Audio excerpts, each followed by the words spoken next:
Hi there, Sanbonani Molweni. Welcome to Fix Channel. If you're new here, please subscribe before the end of the video. If you're returning, thank you for love and support.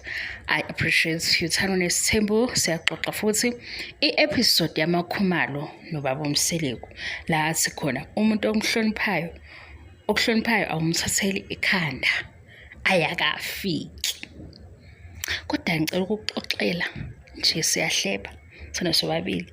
Yabo le episode masifika angeke izibe njengoba sibona kwi-promo. Ngikutshela ukuthi thina lana i-episode iphela sibe sithi kodwa uSibindi why ekhulume kanje nobaba uMseleku kanti lobu bhubesi bakhe buyini.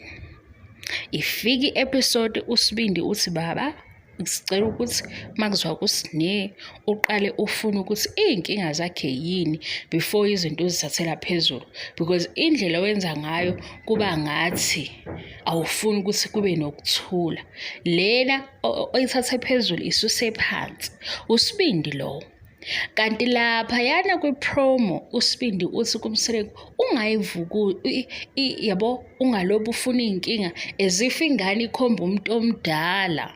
Mase sifika kwi-episode sihleli phansi silalela ingane ichazela ubaba ukuthi awukufune phansi umsuka wento ukhuphuke nayo ukuze masufika kwi-solution uyazi ukuthi uxazulula inkinga enjani. Ungafiki ne-solution kwinkinga ungayazi ukuthi iqalephi because uyikha phezulu.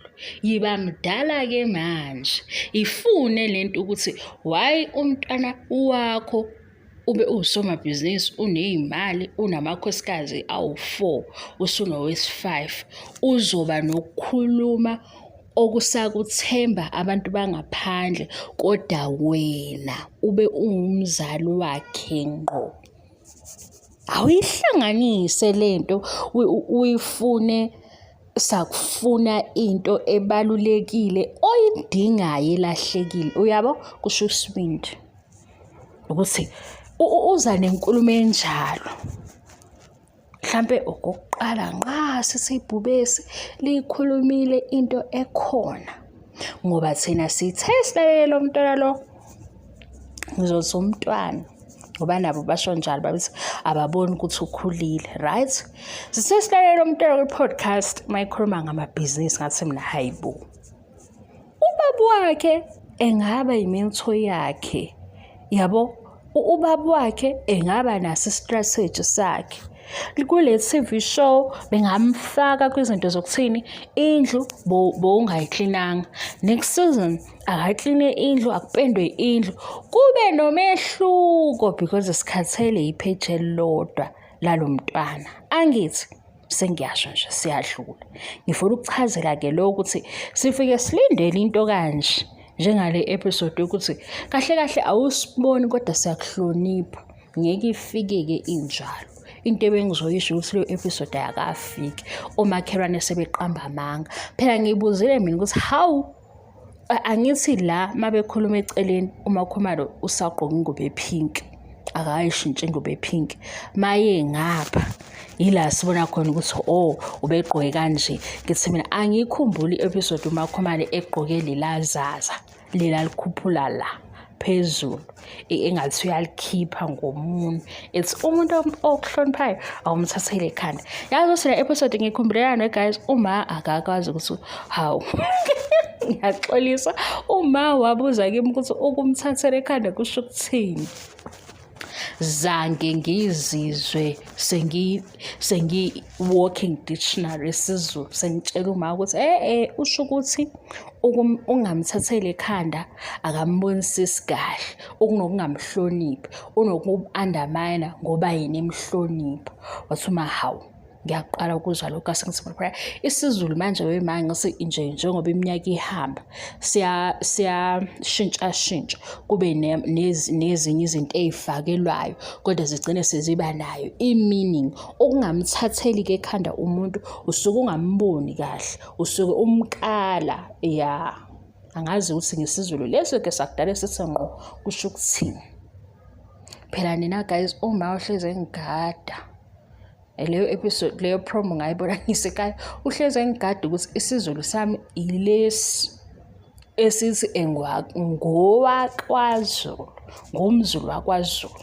Ngoba khona lesi-TV, nike ninake leyo ndaba, lesiZulu se-TV, khona lesi-TV, mase kuba khona lesi sasey'koleni lezo-Smith. Yabo lezi-ke esibuya noSmith, mina ngihleze ngisho enganeni ngithi umlungu phela uwumlungu yena. And naye umlungu uyangicasula endabeni yokuthi yini engakwazi ukubiza igama lakho kahle, wena uyakwazi ukubiza igama lakhe kahle. Asikho-ke lapho. Kodwa umlungu mayesethi Melisizwe, awusiyo uMelisizwe wena. Wena uMelisizwe. Isho igama lakho ube nokuliqonda ukuthi lisho ukuthini. Melisizwe. Ha! Uyivumelelani ingane izosho isifana ngalo? Ngoba ingane mayisho isifana ngalo izohamba iphelelwe ukuthi kuchaza ukuthini ukuthi uMelisizwe. Untombenhle, usiphesihle. Alibe naleso sindo, untombenhle, usiphesihle, isipho esihle. Isipho esihle yini le? Hayi bazali. Kwelakhi isango wena umZulu, kwelakhi igate mase ngena egcekeni lakho. Angithi ibalula kanjalo. Ke manje angifuna isixabane-ke gazi sibanga izinto ezingathisho ngoba abanye bazivele niyathanda ukusilawula, niyathanda ukusidatha. Iy'ngane zenu zizokhuluma nobani? Ngoba phela yini la esenesikhalela ingane mayisemafamu ayikwazi ngisho ukukhuluma nogogo. Ugogo uzoyithini ile ngane wani uyikhulumisa ingane? Nina kodwa yazi enye into yenu. Asixabene. Bengize nge-episode kwase ngena lento ukuthi-ke ngiyikhumbula ngani le episode ngoba ngilobe ngiyilindile. Ngaze ngathi uzoyizwa mase iphelele le nkulumo. Kodwa uma umuntu ethi awumthatheli ekhanda, usho ukuthi awumboni. Umbuka ngaleyo ndlela. Umbuka nge-bombastic side yokumdelela. Kusho lokho. Khona-ke othi thina salayeka boqhathisizwe boxovile. Yini ngabe nalo iqiniso? I-TV show siyilanda njengoba mase sisifufu isichikane, mase sithi okusasosi ukuzizwakale ngoba bona benze njani kule season. Abagijimi noshuni wehaba, ihaba abalenzayo. Ulindi episode yabo nje uMaqele noMayeni ngase ngithi game on, sesiphakathi. Ngathi songena sesikhasa ngamadolo. Kuyoba yimpi eshoyo ukuthi sithatha liphi side, sithi Oshabe noma sithi Siphaka, ngoba lana ayihlulane ngamagama, ayihlulane ngokuphushana ngeyifuba, ayihlulane ngokuthi indli yakho ile thina sile ufunani kithi. Yabo, angithi wena u-first wife, angithi wafika kuqala waba i-girlfriend wasuyadlula ngasala, ufunani kimi? Hayi, ngoba ngisho-ke umoya wami utoxic wasala uthi kodwa benithi nenzani, kodwa ngase ngishona phansi ngathi fix muthi ukuvuma kube nomoya ovuka njalo onobutoxic phakathi. Ngathi hayi bo, mina impi akube yimpi Nkosi yami. Yabo njengale ngoma ethi impi abantu abadala ayinabo abafana, impi yanamhla akube njalo, kukhala igqomo.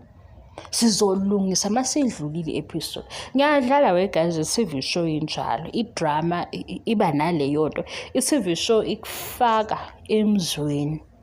Kodwa sibuye sithi hayi pho umndeni, bawumndeni, baney'ngane fanele zibukele kubo, nababuka i-TV show fanele befunde. Sesikwi-reality-ke manje. Kanti i-TV show yona ifuna ukuthi sukuma lapho kusofa ume ngey'nyawo.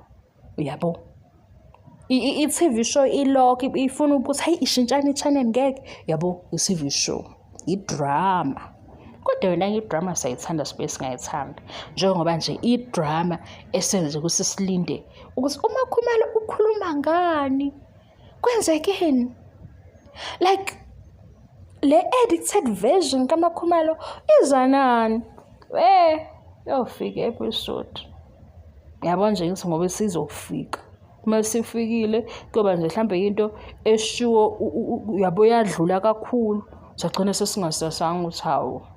Bese ni-eda nje ukuthi sicabange ukuthi kuyaliwa, sicabange ukuthi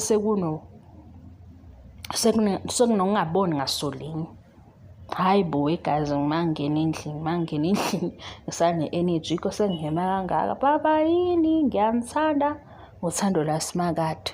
Mase sixabana-ke ngibuye ngihleke. Nani-ke ningaxabani kakhulu. Ongangizwisisi kahle Nkosi yami ngiyacela. Ngomoya olungile, ngomoya osondelene nasezulwini, musukuyihlupha, ngoba kule nto le yami yokuhleba nge-TV ngizoba njengelinye ilanga, ngelinye ilanga ngibe serious, ngelinye ilanga ngizobe ngihleka. Kunini nje ngixoxele into ade ngiyihleka, bengihleka nje ngicabanga yona indaba yothando nesithembu ukuthi hawu, yindaba ubuhlakani bakhona selobu nje sihamba ne-TV show buhambe noma bufika ngokusupport unumber 5. Ubuhlakani obunjani lobu? Ngilobe ungihleka leyo nto futhi ngiyazi ukuthi nganibuza kwenye yezinto engiyikhuluma la, nganibuza ukuthi indaba kuyona yonke into ne-support, i-support nje seyiba visible mawukuthi uthi unumber 5 akeze, kanti thiwani into yalana. Awu inganekwane. Bye bye bakwethu.